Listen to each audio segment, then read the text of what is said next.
Good morning guys. आज 26 दिसंबर और 26 दिसंबर के द हिंदू आर्टिकल में आप सबका स्वागत है। तो चलिए बिना किसी देरी के शुरू करते हैं आज का पहला वर्ड है राइचस। इसका मतलब होते हैं न्यायपरायण या फिर गुड को कहा जाएगा राइचस। मतलब जो सच्चा है, ईमानदार है, ऑनेस्ट है, प्योर है, ठीक है, ये होता है राइचस। या फिर जो मॉरल है, नैतिक है, वर्चुअस, अपराइट, एथिकल, ये इसके सिनोनिम है। एथिकल मतलब जो ईमानदार है या फिर न्यायपूर्ण है, न्यायोसंगत है, ये होता है एथिकल। अपराइट है, जो सच्चा है, ईमानदार है। वर्चुअस, सदाचारी को कहा जाता है, ठीक है। तो ये इसके सिनोनिम है। अपराइट फेयर हो गया, ठीक है, ऑनेस्ट हो गया, इक्विटेबल हो गया, लॉ अबाइडिंग जो लॉ के अकॉर्डिंग चले, ठीक है, ब्लेमलेस है जिस पर कोई ब्लेम नहीं है, प्योर है। एंटोनिम क्या होगा इसका? इम्प्रॉपर, विक्ड, सिंफुल, अनजस्टिफिएबल, ये इसके एंटोनिम है। अनजस्टिफिएबल मतलब असंगत या जो अजीब है, अनजस्टिफिएबल है, सही नहीं है, अच्छा नहीं है, ठीक है, ये होगा। सिंफुल पापी, विक्ड जो दुष्ट है, ठीक है, इम्प्रॉपर है, असंगत, तो ये इसके एंटोनिम है। एग्जाम्पल इसका, he was regarded as a righteous and holy man. उसे जो है एक न्यायपरायण और पवित्र आदमी माना जाता है, ठीक है, तो ये होगा माना जाता था। अगला वर्ड है कोवर्ट। इसका मतलब होता है गुप्त या फिर हिडन को कहा जाएगा कोवर्ट। जो चीज गुप्त है या फिर प्राइवेट है, सीक्रेट है, ये होता है कोवर्ट या जो छिपा हुआ है, ठीक है। Under cover, secret, under hand, ये इसके सिनोनिम है। अंडर हैंड मतलब जो छिपा हुआ है या फिर गुप्त है। क्लेंडेस्टाइन, ये भी एक अच्छा वर्ड है, इसका मतलब जो छिपा हुआ है। और क्या होता है, प्राइवेट हो गया, कंसील्ड हो गया, छिपा हुआ है। सरप्टीसियस, स्टील्थी, ये भी इसके सिनोनिम होंगे, जो गुप्त है या छिपा हुआ है। एंटोनिम क्या होगा इसका? जो ओपन है, नॉन है, सबको पता है, एबव बोर्ड है। ये एक फ्रेज है एबव बोर्ड, इसका मतलब जो स्पष्ट है, क्लियर है, ठीक है, साफ दिख रहा है, ये होता है। एग्जाम्पल इसका, they have been supplying covert military aid to the rebels. वो जो मिलिट्री एड है, सहायता है, उसे जो रेबल्स हैं, विद्रोही हैं, उनको सप्लाई कर रहे थे, ठीक है, तो ये होगा। अगला वर्ड है नेव। इसका मतलब होता है दुष्ट या फिर फ्रॉड को कहा जाएगा नेव। जो कैसा है, चीटर है या फिर स्विंडलर है, मिसक्रिएंट है, रोग, रास्कल, ये इसके सिनोनिम है। रास्कल मतलब दुष्ट। रोग, ये भी क्या होता है, दुष्ट होता है। मिसक्रिएंट है, दुष्ट इंसान को कहा जाएगा, या जो डिस्गाइज करे, ठीक है, धोखा दे, ये होता है मिसक्रिएंट। और क्या होता है, स्काउंड्रल होगा, ठीक है, विलेन होता है, जैसे मूवीज में होता है गुंडा, चीटर, तो ये इसके सिनोनिम है। इन स्क्रूपलस, ये भी क्या होता है, दुष्ट इंसान को कहा जाता है। एंटोनिम क्या होगा इसका? जो हीरो है, एंजल है। इनोसेंट है, सेंट मतलब साधु संत को कहा जाता है। जो संत है वो होता है सेंट। एग्जाम्पल है इसका, he is known as a notorious knave of this area.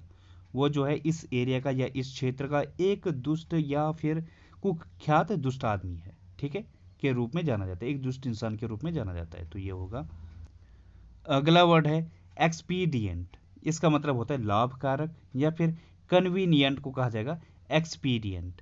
मतलब जो सुविधाजनक है, व्यवहारिक है, फिट है, अप्रोप्रिएट है, प्रैक्टिकल है, ठीक है, ये होता है एक्सपीडियंट। जैसे जहाज है, ये क्या है, काफ़ी लाभदायक है, कन्वीनियंट होता है, एकदम से 1 घंटे में ही पहुंचा जाता है कहीं आपको जाना हो, जहाँ 4-5 घंटे लगते हैं उसको ये बिल्कुल आधे घंटे में रिड्यूस कर देता है, ठीक है। तो कितना लाभकारक है, एक्सपीडियंट है, कन्वीनियंट है, ठीक है, बेनिफिशियल है, ये होता है। या फिर जो प्रैक्टिकल भी है, प्रैग्मेटिक है, तो ये इसके सिनोनिम है। यूजफुल होगा, एडवांटेजियस, इफेक्टिव, ये इसके सिनोनिम है। एडवाइजेबल, ये भी होता है। यूटिलिटेरियन, जो लाभदायक होता है, ठीक है। जुडिशियस, ऑपरच्यून, ये भी इसका सिनोनिम होगा। जुडिशियस क्या होता है? जो विवेकपूर्ण होता है या समझदारी से किया गया हो, वो होता है जुडिशियस। ऑपरच्यून, ये क्या होता है? जो उपयुक्त है या फिर जो इजी है, आसान है, ठीक है, तो ये इसके सिनोनिम होंगे। यूटिलिटेरियन हो गया और एडवाइजेबल हो गया, प्रूडेंट हो गया, जो समझदारी से किया गया हो, ठीक है, तो ये इसके सिनोनिम होंगे। वर्थवाइल होता है, जो काफ़ी फायदेमंद होता है, सुइटेबल होता है, प्रॉपर होगा, तो ये भी इसके सिनोनिम होंगे। एंटोनिम क्या होगा इसका? इनएक्सपीडिएंट, जो क्या है, अलाभकारी है, इल एडवाइज्ड है, ये भी क्या होता है, जो आपके फायदे में ना हो, नुकसानदायक है, ठीक है, तो ये इसके एंटोनिम है। एग्जाम्पल इसका, either side could break the agreement if it were expedient to do so. अगर ऐसा करना न्यायोचित है या फिर लाभदायक है, लाभकारक है या फायदेमंद है, तो कोई भी साइड जो एग्रीमेंट है या समझौता है उसको तोड़ सकता है, ठीक है, तो ये इसका एग्जाम्पल है। अगला वर्ड है डैश, इसका मतलब होता है जल्द करना, या फिर रस को कहा जाएगा डैश, मतलब जब आदमी तेजी से भागे या हड़बड़ में भागे, रेस, रन, स्कूट, ये इसके सिनोनिम में, स्कूट मीन्स भी क्या होता है, तेजी से भागना। सूट, डर्ट, ये भी इसके सिनोनिम होंगे। डर्ट मतलब जल्दी दिखाना या तेजी दिखाना, ठीक है, तो ये इसके सिनोनिम होंगे। स्कूड होता है SCUD, इसका मतलब भी जल्दी दिखाना होता है। स्प्रिंट, तेज भागना, जैसे स्प्रिंट रेस होती है 100 मीटर की या 200 मीटर की, ये होती है जिसमें तेज भागना होता है, तो स्प्रिंट होगा SPRINT, ये भी इसका एक सिनोनिम है, ठीक है। एग्जाम्पल इसका, एंटीनिम होगा इसका डॉडल करना, मतलब आलस दिखाना, या लेथार्जी को कहा जाएगा, आलसी को कहा जाएगा, स्लगिसनेस, ये इसके एंटीनिम है। एग्जाम्पल है इसका, आई डैश्ड इनटू द गार्डन, मैं गार्डन में तेजी से गया या जल्दी में गया, ठीक है। अगला वर्ड है बिलाई, इसका मतलब होता है खंडन करना या कॉन्ट्राडिक्ट करना या किसी को झूठा साबित करना, ये होता है बिलाई। किसी को किसी चीज़ को मिस रिप्रेजेंट करने को कहा जाएगा belie. Give the lie to, disapprove, disguise, ये इसके सिनोनिम है। डिसगाइज मतलब किसी को धोखा देना या फिर किसी को गलत चीज़ दिखाना, ठीक है, किसी को धोखा दे रहे हो, आप चीट कर रहे हो, इस टाइप का सेंस देता है बिलाई, मतलब आप उसको डिस्क्राइब कर रहे हो, दूसरे की बात को खंडित कर रहे हो, ठीक है, उसको झूठा साबित करने की कोशिश कर रहे हो, डिस्गाइज करने की कोशिश कर रहे हो, फाल्सिफाई करने की कोशिश कर रहे हो, ठीक है, ये होता है बिलाई। या मिस इंटरप्रीट करने की कोशिश कर रहे हो, गलत साबित करने की, या जो फैक्ट है उसको डिस्टॉर्ट कर रहे हो, उसको तोड़ रहे हो, ठीक है, तो ये होता है बिलाई। एंटीनिम क्या होगा इसका? किसी चीज़ को रिवील करना, मतलब सामने लेकर आना, टेस्टिफाई करना, रिप्रेजेंटेटेड, ये इसका एंटीनिम है। एग्जाम्पल है इसका, the facts of the situation बिलाई हिज टेस्टिमनी, जो सिचुएशन है या फिर जो स्थिति है उसके जो फैक्ट्स हैं वो जो है उसकी जो टेस्टिमनी है, जो उसकी गवाही है, उसको झुठलाते हैं या उसको खंडित करते हैं, ठीक है, तो इसका एग्जाम्पल होगा। तो गाइस अगला वर्ड है फ्रॉट, इसका मतलब होता है व्याकुल या एंक्सियस को कहा जाएगा फ्रॉट। इसके दो मीनिंग है, एक तो हो गया व्याकुल, एंक्सियस जो चिंता है या फिर लोडेड है, किसी चीज़ से दबा हुआ है, भार से, दिमाग में या फिर बोझ तले, ये होता है फ्रॉट। जैसे इमेज में दिख रहा होगा, इसके ऊपर काफ़ी भार है, लोडेड है ये, ठीक है, इस वजह से ये चिंतित है, एंक्सियस है।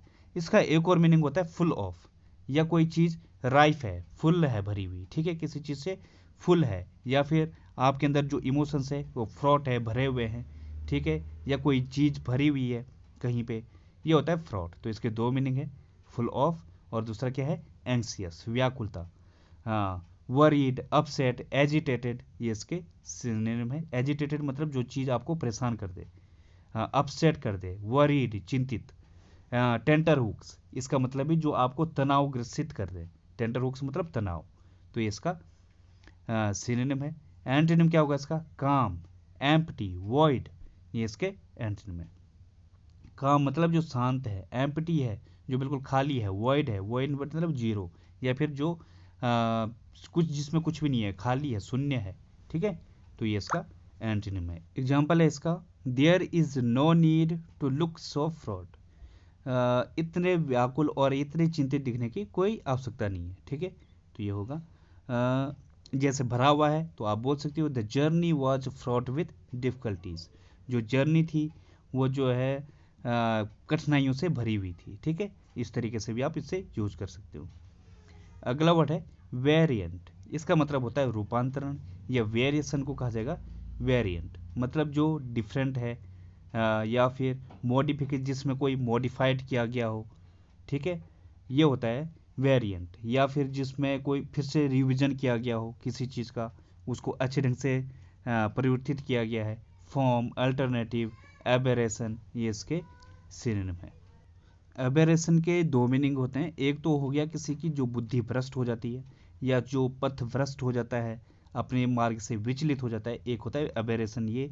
और दूसरा किसी चीज़ में अगर कोई परिवर्तन आ रहा है, ठीक है, जैसे इमेज में दिख रहा होगा, इस टाइप का कोई रूपांतरण आ रहा है, ये भी होता है अबेरेशन। अल्टरनेटिव जो डिफरेंट है, ठीक है, तो ये इसके सिनोनिम है। वेरिड होता है VARIED, इसका मतलब भी जो रूपांतरित है। और क्या होता है वेरिएंट, किसी चीज़ में अगर डेवलपमेंट हो रही है, ठीक है, तो डेवलपमेंट भी इसका एक सिनोनिम होगा। जिसमें क्या है डेवलपमेंट हो रहा है, रूपांतरण हो रहा है वो भी, ठीक है, तो ये इसके सिनोनिम होंगे। मॉडिफिकेशन होता है। एंटीनिम क्या होगा इसका? स्टैंडर्ड, आइडेंटिकल, टेंटामाउंट, ये इसके एंटीनिम है। टेंटामाउंट मतलब जो इक्वल है, बराबर है, ठीक है, या उसके समतुल्य है, समतुल्य को कहा जाता है टेंटामाउंट। आइडेंटिकल है, जो एक जैसा है या फिर समान है, वो होता है आइडेंटिकल। स्टैंडर्ड है, ठीक है, तो ये इसके एंटीनिम में। एग्जांपल इसका, the game is a variant of baseball. जो गेम था, जो खेल था, वो जो है बेसबॉल का एक रूपांतरण था, ठीक है, कोई उसी जैसा होगा पर डिफरेंट होगा, ठीक है, तो ये है। अगला वर्ड है अमिलियोरेट। इसका मतलब होता है सुधरना या सुधारना या इम्प्रूव करना, एडवांस करना, रिफॉर्म लाना, ठीक है, ये होता है अमेलियोरेट। या फिर किसी चीज़ में बेटर लेके आना, इम्प्रूव करना, उसे बेनिफिट लेके आना, ठीक है, ये होता है मेंड करना, बेटर, इनहेंस, अमेंड करना, ये इसके सिनोनिम है। अमेंड मतलब किसी चीज़ में सुधार लाना, तो ये इसके सिनोनिम है अमेलियोरेट। वैसे इसका एक और मीनिंग होता है किसी चीज़ को शांत करना, ठीक है, मिटिगेट करना या फिर एलिवेट करना, ये भी इसके सिनोनिम होंगे। अस्वाज होता है किसी चीज़ को शांत करना, तो ये इसके सिनोनिम होंगे। एंटीनिम क्या होगा इसका? किसी चीज़ को वर्सन करना, इम्पेयर करना, हार्म, हर्ट, डैमेजिंग, ये इसके एंटीनिम है। इम्पेयर मतलब जो नुकसानदायक है, या फिर जो डैमेज्ड है, हार्म है, हर्ट है, ठीक है, तो इसके एंटीनिम है। एग्जाम्पल है इसका, the reform did much to ameliorate living standards. Reform ने जीवन स्तर में सुधार के लिए काफ़ी कुछ किया, ठीक है, तो ये इसका एग्जाम्पल होगा। तो गाइस आज की पहली ईडियम है बकेट लिस्ट। इसका मतलब होता है थिंग्स यू वांट टू सी और डू बिफोर यू डाई। मतलब कोई चीज़ जो आप देखना चाहते हो और अपने मरने से पहले उसे करना चाहते हो, वो होता है बकेट लिस्ट। जैसे एग्जांपल है, एक और ईडियम होती है किक द बकेट। इसका मतलब होता है मरना। तो ऐसे ही एक बकेट लिस्ट है, मतलब क्या होता है जो चीज़ आप पहले देखना चाहते हो अपने मरने से पहले। जैसे एग्जांपल है, the wishes before kick the bucket, that's the bucket list. मतलब जो इच्छाएं आप मरने से, किक द बकेट मतलब मरना, तो जो आप मरने से पहले जो आपकी इच्छाएं होती है, उसको, उसकी जो लिस्ट है उसे कहा जाएगा दैट्स द बकेट लिस्ट, उसे कहा जाएगा bucket list you want to do. अगली ईडियम है when it rains it pours. मतलब problem tend to come in groups. मतलब जब कोई कभी प्रॉब्लम आए या समस्या आए, वो एक साथ आए, बहुत ज़्यादा है, ठीक है, हर तरफ से समस्याएं आ रही है, तो ये होता है when it rains it pours. जैसे एग्जांपल है, the team not only lost the game but 3 of its best players were injured when it rains it pours. जो टीम है उसने सिर्फ गेम ही नहीं हारा, उसके जो 3 प्लेयर हैं वो भी इंजर्ड हो गए। जब समस्याएं आती हैं तो वो एक ग्रुप में ही आती हैं, हर तरफ से आती हैं, ठीक है, तो इसका एग्जाम्पल है। अगली ईडियम है ऑन द डाउन लो। इसका मतलब होता है कीप समथिंग सीक्रेट। किसी चीज़ को गुप्त रखने को कहा जाएगा ऑन द डाउन लो। जैसे एग्जाम्पल है, 2 colleagues were carrying on relationship on the down low. जो 2 कलीग्स थे वो जो है रिलेशनशिप को कैरी कर रहे थे, कैसे? सीक्रेटली, ठीक है, गुप्त रूप से। अगली ईडियम है ड्रॉ अ लॉन्ग बो। इसका मतलब होता है एग्जाजरेट या फिर लाई को कहा जाएगा ड्रॉ अ लॉन्ग बो। मतलब अगर कोई ऐसा पर्सन जो बातों को बढ़ा चढ़ाकर बोले या झूठ बोले, वो होता है ड्रॉ अ लॉन्ग बो। जैसे एग्जाम्पल है, she is really drawing the long bow, I wouldn't believe a word she says. वो जो है चीज़ों को बढ़ा चढ़ाकर बोलती है, मैं उसकी किसी भी शब्द का या किसी भी बात का यकीन नहीं करता। ठीक है, तो ये होगा इसका एग्जाम्पल। तो गैज आज का रूट वर्ड है कॉग्न। इसका मतलब होता है टू लर्न और टू नो। किसी चीज़ को जानने को कहा जाएगा कॉग्न। आप देखते हैं क्या क्या वर्ड बनते हैं। जैसे रिकॉग्नाइज, इसका मतलब होगा एक्नॉलेज करना या पहचानने को कहा जाएगा रिकॉग्नाइज, या अंडरस्टैंड करने को कहा जाएगा रिकॉग्नाइज।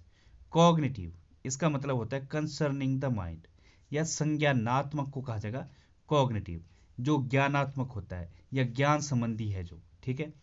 इनकॉग्निटो, इसका मतलब होता है अननोन या अज्ञात, जिससे कोई पहचानता नहीं है, वो होता है इनकॉग्निटो। अगला वर्ड है कॉग्निजेंस। इसका मतलब होता है ऑब्वियस या संज्ञेय, जो बिल्कुल स्पष्ट है। ठीक है, क्लियर है, वो होता है कॉग्निजेंस या ऑब्वियस है जो। अगला वर्ड है एग्नोस्टिक। इसका मतलब होता है सेप्टिक या डाउटर, संशयवादी, या फिर नास्तिक को भी कहा जाता है एग्नोस्टिक, या जिसके अंदर डाउट है, संदेह है। ठीक है, ये होता है एग्नोस्टिक।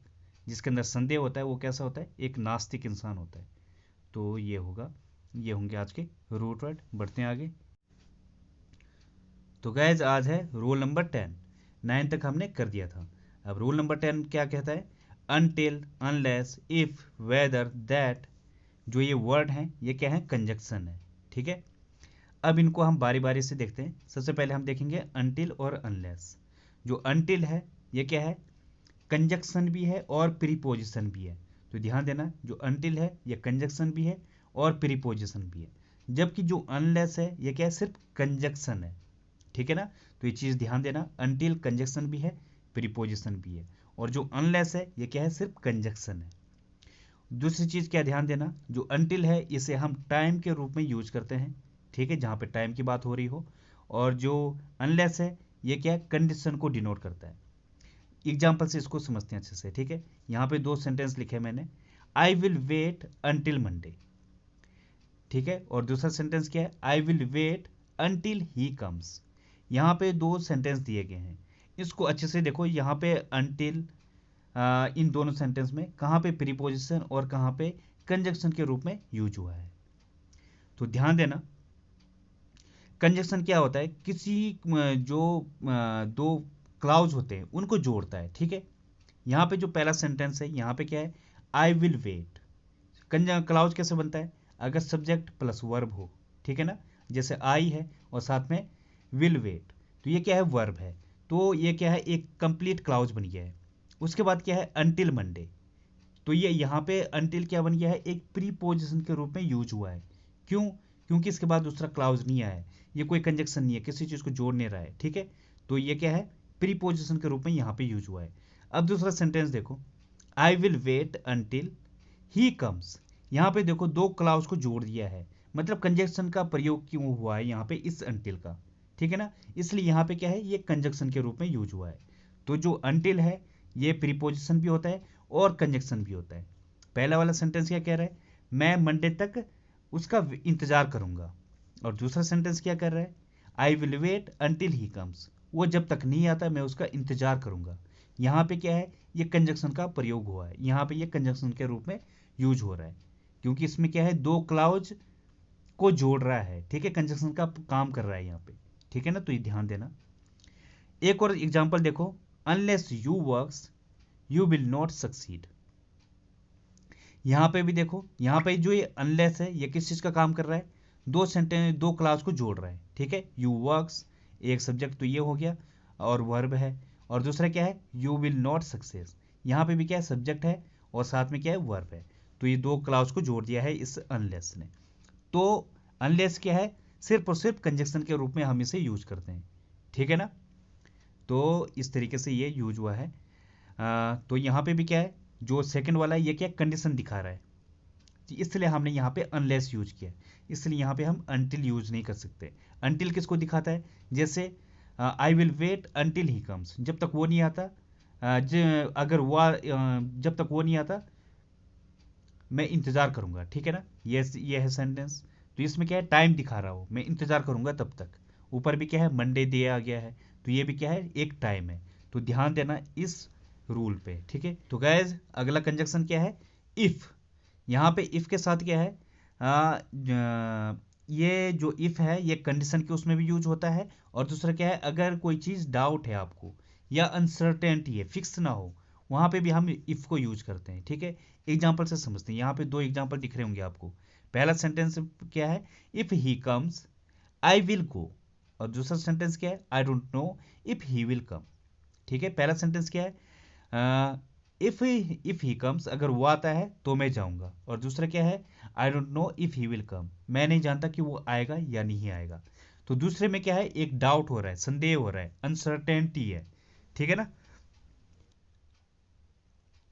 लेकिन जो पहला वाला सेंटेंस है उसमें क्या है, एक कंडीशन दी गई है कि अगर वो आता है तो मैं जाऊंगा, ठीक है ना, ये एक कंडीशन है। तो इफ को हम दो तरीके से, दो उसमें यूज करेंगे, अगर कहीं पे कंडीशन दी गई है या फिर कोई अनसर्टेनिटी है, डाउट है, ठीक है ना। तो इस दोनों तरीके से यूज करेंगे। एक और चीज नोट करके लिखना, समझना इसको। जो इफ है इसके साथ हम विल को यूज नहीं करते हैं। किस कंडीशन में, अगर वहां पे कंडीशन दी गई हो, ठीक है ना। जैसे पहला वाला सेंटेंस देखो, if he comes I will go. यहाँ पे क्या है, पहला वाला सेंटेंस, पहला वाली जो क्लाउज है उसमें क्या लिखा गया है, इफ ही कम्स, ये इंडेफिनिट में है। इफ के साथ विल कभी यूज नहीं होगा। जैसे एक सेंटेंस क्या है, if he will come I will go. तो यहाँ पे देखो ये क्या है, ये सेंटेंस रॉन्ग है, ठीक है ना। एरर आपको एग्जाम में इस तरीके से दी जाएगी। आपको पहली वाली जो फ्रेज होगी इफ के साथ वाली, उसमें क्या दे रखा होगा, विल दे रखा होगा, if he will come I will go. तो अगर हम इस तरीके से देखेंगे, अगर वो आएगा तो मैं जाऊंगा, ठीक है ना। लेकिन ये गलत होगा, ये रॉन्ग है। जो इफ के साथ है इसके कंडीशन की, उसमें हम कभी भी इसको विल के साथ यूज नहीं करेंगे। तो don't use will with it. लेकिन अगर डाउट है, ठीक है, अनसर्टेनिटी है, उसके साथ हम विल को यूज करेंगे। जैसे सेकंड वाला सेंटेंस देखो ऊपर, I don't know if he will come. यहाँ पे इफ है, तो जो सेकंड वाली जो क्लाउज है उसमें क्या है, हमने विल को यूज कर लिया है, ठीक है ना। सब्जेक्ट प्लस वर्ब होता है क्लाउज। तो नीचे क्या है, ये पूरा यूज हुआ है। तो इस चीज को ध्यान देना। तो गैस अनटिल अनलेस इफ हो गया है। अब बच्चा वेदर और दैट। अनटिल किसके लिए था, कोई टाइम है, ठीक है। तो टाइम के लिए हम क्या करेंगे, अनटिल को यूज करेंगे। अनलेस, अनलेस क्या था, कोई कंडीशन दी गई हो, ठीक है ना। तो वहां पे हम क्या यूज करेंगे, अनलेस। इफ क्या था, कोई कंडीशन या फिर डाउट, ठीक है ना। तो दोनों ही उसमें हम यूज करेंगे इफ को। और वेदर किसके लिए होता है, अगर कोई कहीं पे संदेह हो रहा हो, डाउट हो रहा हो, वहां पे भी हम क्या कर यूज करेंगे, दैट को ये वेदर को यूज करेंगे। और दैट अगर कहीं पे सर्टेनिटी हो, फिक्स है, ठीक है। वेदर क्या था, अनसर्टेनिटी, और दैट क्या है, सर्टेनिटी, ठीक है ना, निश्चितता। तो वहां पे हम यूज करेंगे दैट। दैट के पार्ट ऑफ स्पीच क्या है, ये एक कंजक्शन भी है और दूसरा क्या है, प्रोनाउन भी है। प्रोनाउन कैसे, जैसे that is a cat, that is a dog, ठीक है ना। तो यहाँ पे दैट किस चीज के रूप में यूज हुआ है, एक प्रोनाउन के रूप में, ठीक है। इनको हम और अच्छे से समझेंगे आगे। यहाँ पे आपने ध्यान दिया होगा, जो अनलेस है इसमें भी क्या है, कंडीशन है। और जो इफ है इसमें भी कोई कंडीशन दी गई है, ठीक है ना। तो दोनों में अंतर क्या है, इसको हम आगे समझेंगे। क्योंकि अनलेस क्या है, एक नेगेटिव वो सेंटेंस है, अपने आप में नेगेटिव है, इसके साथ हम नॉट को यूज नहीं करेंगे, फिर वो क्या होगा, गलत होगा। जैसे इफ प्लस नॉट वो इक्वल टू किसके निकलता है, अनलेस के, ठीक है ना। या तो अनलेस को यूज करेंगे या फिर इफ प्लस नॉट। आगे हम इसको अच्छे से सेंटेंस के साथ समझेंगे, ठीक है। पहले हम इस पे प्रैक्टिस कर लेते हैं जो हमने अभी तक पढ़ा। तो गैस यहाँ पे क्या है, दो सेंटेंस हैं, इनकी प्रैक्टिस करना बहुत ज़रूरी है। अगर आप लोग करोगे नहीं खुद से तो जो है समझ नहीं आएगा, और कोई कमेंट भी करता नहीं है। तो यार करो यार, कमेंट बॉक्स में लिखा करो, ठीक है, उससे अच्छा लगता है मुझे। जैसे पहले सेंटेंस क्या है, आई विल वेट अनलेस और अनटिल ही कम्स। यहाँ पे क्या आएगा, ये आप कमेंट बॉक्स में जरूर लिखना। अगला सेंटेंस क्या है, अनलेस और until he works he will not succeed, ठीक है। इसमें भी क्या अनटिल आएगा या अनलेस आएगा, ये भी आप कमेंट बॉक्स में लिखना। और जरूर लिखा करो यार, कोई लिखता नहीं है, फिर उससे जो है अच्छा नहीं लगता फिर। ठीक है ना। बना रहा हूँ, मेहनत कर रहा हूँ मैं, तो जो है उस मेहनत का थोड़ा बहुत आप लोगों को भी समझना चाहिए, करना, कमेंट करना चाहिए। ठीक है ना। तो गाइज आज के लिए बस इतना ही। थैंक यू, धन्यवाद। मैं इसके आगे कल की वीडियो में बताऊंगा, आगे के रूल काफ़ी हैं इसमें। ठीक है।